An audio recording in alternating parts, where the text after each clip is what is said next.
Is South Carolina, excuse me, I'm thinking the men's, is South Carolina the new dynasty in women's college basketball?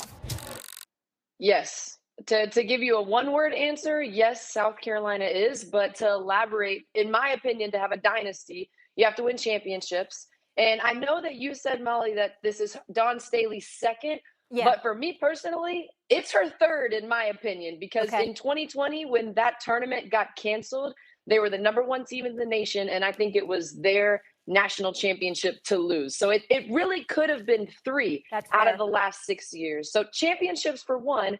And then two, you have to have talent that trusts the process. They have a number one recruiting class in the nation this year. Nobody in that class played more than 15 minutes. They had Camila Cardoso, who was ACC Freshman of the Year last year, come to South Carolina to play behind Aaliyah Boston. So when you've got championships and then you have true talent coming in to patiently wait their turn, that's what I think a dynasty represents. And they've got a great class coming in. So I would say South Carolina is creating a dynasty right now. Well, listen, I wanted to stay there because we all love and respect UConn and Gino Auriemma and the great job that he's done throughout the decades. We know how phenomenal he is. But I'm looking at Dawn Staley, and when I mentioned her because I covered Temple, people were assuming I said she went to Temple. No, she's from Philadelphia. She went to Virginia. She's from Philadelphia, okay? And that's how I knew her. And to consider the job that she's doing, Andrea, I just want you to put in perspective, how has she been able to pull this off, to go to South Carolina and establish and build the program that she's built? What has she been able to do that few have ever been able to do in the history of women's college basketball? We talk about, listen, we talked about Pat Summitt back in the day, and obviously Gino Auriemma still, and of course Notre Dame and Stanford, the programs that they built. But what Dawn Staley has done at South Carolina has been special. How has she done it?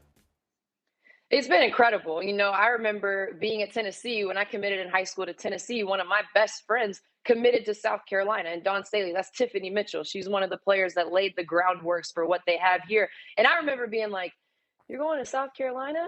And now I'm like, "Oh, yeah, that's why she picked South Carolina." But really the way she's done it, Stephen A, is just by being herself. I mean, the way that she connects to her players, the way that she keeps it real with them. I have sat in her practices and I've wanted to be on the team because she keeps it real. She lays it out. She lets everybody know what's expected of them, and all they have to do is achieve it. The way she explains the game, it always makes sense. She answers any questions that they have. And for me, she does the best job at letting them be themselves, but also keeping them in line and holding them to her standard. It's such a great balance of, I love you, we're going to have a great time, but this is how we do things. And it's been consistent year after year. And now the championships and the success is really starting to come through. Yeah, and she's building something special. But let's look ahead to next year. We need to get back to UConn because they're looking to build as a fairly young team, right? Still having stars. I mean, Beckers and Fudd both coming back. But then South Carolina, Aaliyah Boston, only a junior.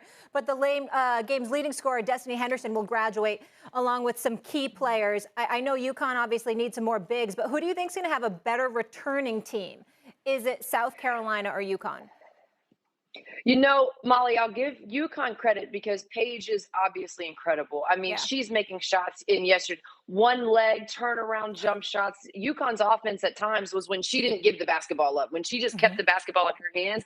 That was their best offense, but she's not 100% healthy. So to bank on what she's going to be like in her return, mind you, a full summer to get healthy might be the best thing for Paige. But right now, we don't know what's going to happen with Paige. Aaliyah Edwards has been phenomenal, but struggled with consistency this season. Nika Mule, a great defender, but her offense has to get going. So for me, South Carolina has a stronger returning class because you know what you're going to get from Aaliyah Boston. Bree Beal brings the defense, but she also was very consistent on the offensive end. Zaya Cook can give you a bucket. Letitia Mehier, I think, is going to have a breakout season. That's the number one class in 2019. They're going to be seniors next year. They're going to be seniors that lost in the Final Four, and they're going to be seniors that have won a national championship. It's really hard to compete with that senior class. Exactly. Yeah, I could see them winning another national title. We're talking about a Dawn Staley that inherited the program in 2008 and never been to a Final Four. And now she's won 2 national titles and has built a powerhouse. So I'm paying attention to that. South Carolina, the favorite. I get it. Let me go to my favorite players, Andrea. Let me tell you this, okay? Paige Beckett, I know what she brings to the table. I get it. But what about Caitlin Clark? I mean, this is the Steph Curry of women's college basketball. I know she didn't have a strong showing in the NCAA tournament. Great shooters have off nights, damn it. That's what happened. She'll be back. And what I want to know is what can I expect from her next season and what can I expect from that program? Because I'd love to see them make a deep run just so I can watch her.